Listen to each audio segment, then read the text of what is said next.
Hello viewers, আদাব, নমস্কার। আমি সজীব কুমার পাল। সবাই আমার চ্যানেলটা সাবস্ক্রাইব করবেন। এটা আমার চ্যানেলের নাম হচ্ছে সজীব পাল। তো আমি যে বিষয় নিয়ে আজকে কথা বলতে আসছি, আমি টোড়াগাড়িয়াল স্কুলের শিক্ষক সজীব কুমার পাল, হিসাব বিজ্ঞান।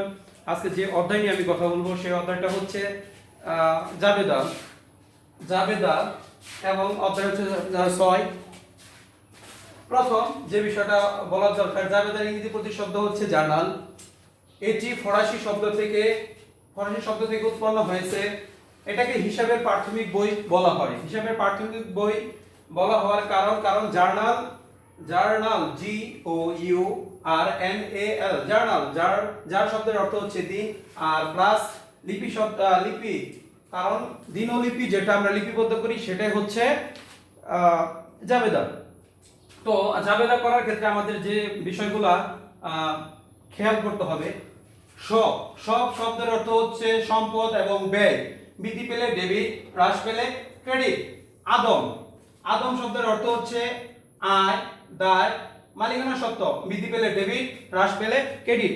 এর উপর ভিত্তি করে আমাদের অঙ্কগুলা করতে হবে, কারণ এই জাবেদা অধ্যায়টি খুবই গুরুত্বপূর্ণ। কারণ এই জাবেদা অধ্যায়ের মাধ্যমে আমরা কয়েকটা অধ্যায়ের অঙ্ক করতে পারি, যেমন লেনদেন,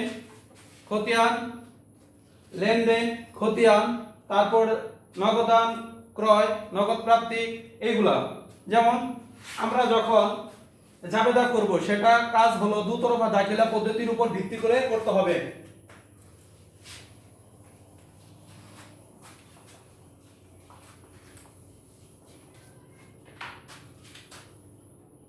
জাবেদা করা হয় দু তরফা দাখিলা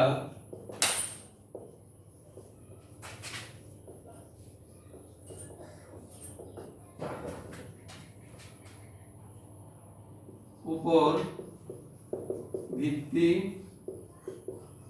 করে। জাবেদা করা হয় দুতরফা দাখিলা পদ্ধতির উপর ভিত্তি করে, যাকে আমরা বলি ডাবল এন্ট্রি সিস্টেম। কি বলা হয়? Double entry system. এর উপর ভিত্তি করে আমরা জাবেদা করতে পারি। তো জাবেদার গড় নিশ্চয়ই বন্ধু তোমরা সবাই জানো যে জাবেদার গড় হয় পাঁচটা গড়ের ভিত্তিতে জাবেদা তৈরি করা হয়। জাবেদা কিভাবে করা হয় দেখো, তারিখ, বিবরণ, খতিয়ান পৃষ্ঠা, ডেবিট, ক্রেডিট। তারিখ, বিবরণ, খতিয়ান পৃষ্ঠা, ডেবিট টাকা, ক্রেডিট টাকা।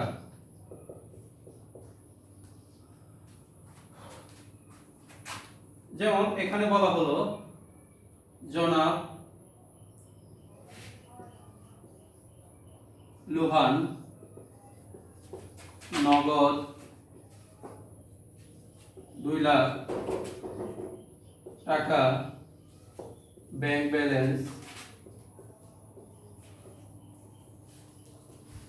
20,000 টাকা নিয়ে ব্যবসা শুরু করেন। ঠিক আছে, তো এই ক্ষেত্রে আমরা কি করতে পারি? বলছে জনাব লোহান নগদ 2 লক্ষ টাকা নিয়ে কি করে ব্যবসা শুরু করে। সে লোহান 2017 সালের জানুয়ারি 1, 2017। তাহলে আমরা জাবেদাটা কি করতে পারি? জানুয়ারি 1। যেহেতু জনাব লোহান সাহেব কি করছে, নগদ 2 লক্ষ টাকা নিছে, তাহলে আমরা লিখতে পারি নগদান হিসাব ডেবিট। নগদান হিসাব ডেবিট। আর ব্যাংক ব্যালেন্স, যেহেতু সেটা ব্যালেন্স হচ্ছে ইংরেজি শব্দ, বাংলা হচ্ছে ব্যাংক জমা, তাহলে ব্যাংক ব্যালেন্স ডেবিট।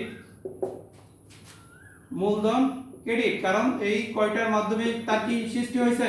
তার মূলধন সৃষ্টি হয়েছে। যেমন টাকাটা আমরা কিভাবে লিখবো? টাকা লেখার নিয়ম হচ্ছে 2 লাখ, আর এখানে হচ্ছে 20,000 টাকা।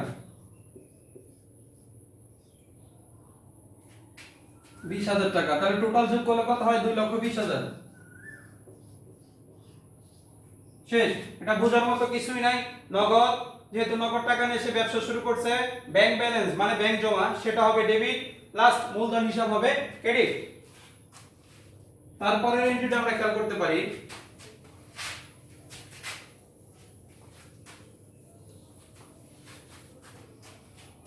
ধারে পণ্য ক্রয় জানো 3, ধারে পণ্য ক্রয় 10,000 টাকা। এখানে আরেকটা কথা বলতে হয়, ধারে শব্দটির অর্থ হচ্ছে বাকি। যখন আমরা কোনো একটা জিনিস ক্রয় করি, বলি যে ভাই এই জিনিসটা নিতেছি, টাকা কিছুক্ষণ পর দেই, তখন দোকানদার কিন্তু সেটা বাকি নামেই লেখে। তো এখানে বলা হয়েছে যে ধারে 3 নাম্বার, জানুয়ারি 3 ধারে পণ্য ক্রয়, ধার মানে বাকি। ধার যেহেতু যদি বাকি হয় তাহলে তোমার সব সময় ক্রয়ের সাথে সম্পর্ক থাকবে কার? ক্রয়ের সাথে সব সময় সম্পর্ক থাকবে পাওনাদার, পাওনাদারের সম্পর্ক থাকবে। তাহলে যাবে এটা কি কি দাঁড়াইতেছে? ক্রয় হিসাব ডেবিট, পাওনাদার হিসাব ক্রেডিট। তাহলে আমরা 3 নাম্বার লিখতে পারি, কারণ যেহেতু ধারে বলছে, ধারে মানে বাকি, বাকিতে সে কিনছে, সে বাকিতে যদি কিনে সেই ক্ষেত্রে আমরা যাবে লিখতে পারি ক্রয়ের সাথে সম্পর্ক হচ্ছে পাওনাদারের। তো পাওনাদারের যখন সম্পর্ক থাকবে তখন আমরা লিখতে পারি ক্রয় হিসাব ডেবিট, পাওনাদার হিসাব ক্রেডিট।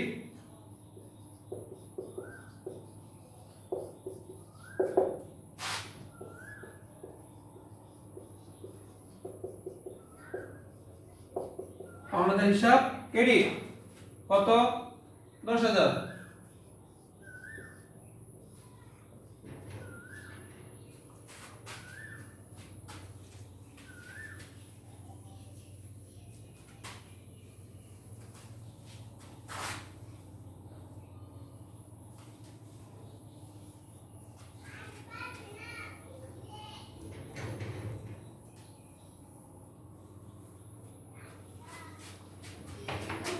জানো 5,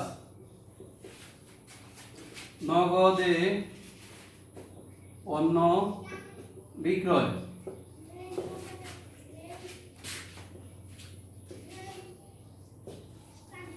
নগদে পণ্য বিক্রয়, জানুয়ারি 5 নগদে পণ্য বিক্রয়। একটা জিনিস আমাদের জানা দরকার, নগদে পণ্য যখন আমরা বিক্রয় করব আমাদের হাতে নগদ টাকা আসবে। কারণ নগদ টাকা যখন আমাদের হাতে আসবে তখন আমরা বুঝবো যে পণ্যটা আমরা বিক্রি করছি। তাহলে যখন এই যে জাবেদাটা আছে জানুয়ারি 5 নগদে পণ্য বিক্রয়, এখানে বিক্রি করার ফলে আমার কি আসলো? বিক্রি করার ফলে আমার নগদ টাকা আসলো। তাহলে আমরা লিখতে পারি নগদান হিসাব ডেবিট টু বিক্রয় হিসাব ক্রেডিট।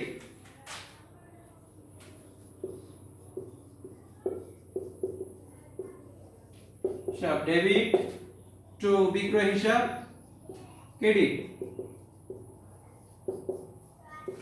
কত হবে? 5,000 টাকা।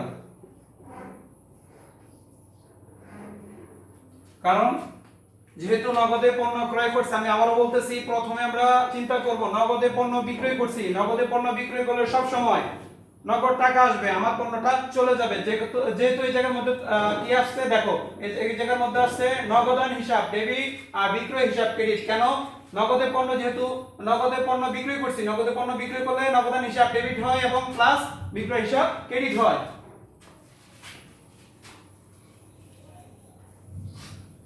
আরেকটা এন্ট্রি তোমরা ফলো করো, সেটা হচ্ছে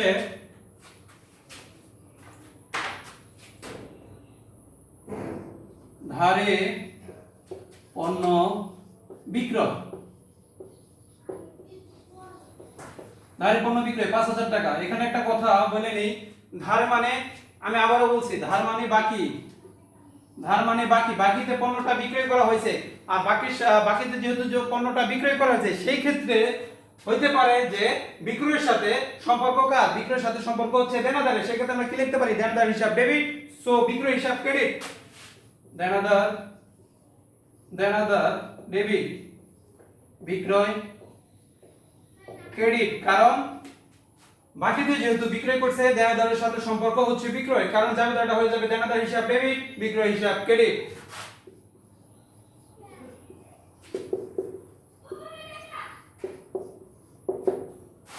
দেনাদার হিসাব ডেবিট, বিক্রয় হিসাব ক্রেডিট।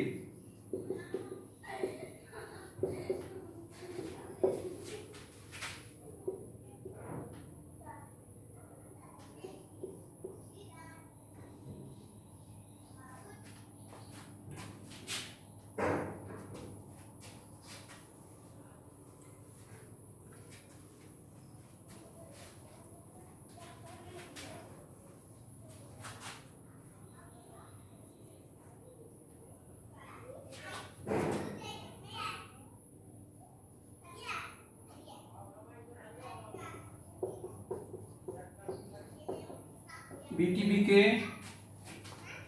প্রদান 10,000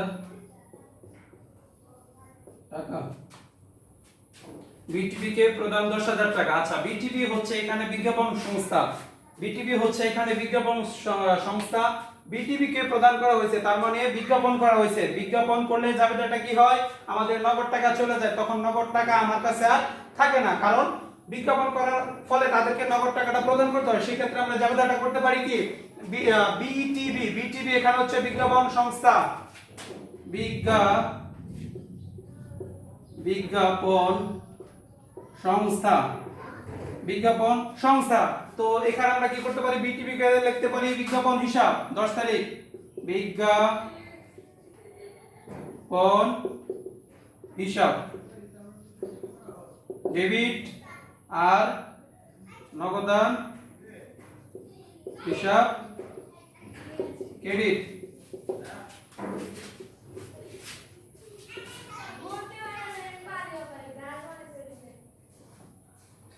এই যে বিষয়গুলো নিয়ে আমি আলোচনা করলাম জাবেদার মধ্যে, এগুলো হচ্ছে প্রধান। যদি এইগুলো আমরা ভালোভাবে ফলো না করতে পারি, জাবেদাটা ভালো করে না বুঝি, তাহলে আমাদের পক্ষে জাবেদা করা খুবই কষ্ট। আর জাবেদার মাধ্যমে কিন্তু আমাদের সব অঙ্কগুলো করতে হবে, কারণ জাবেদা হচ্ছে সবকিছুর ভিত্তি, যেটাকে হিসেবে প্রাথমিক বই বলা হয়।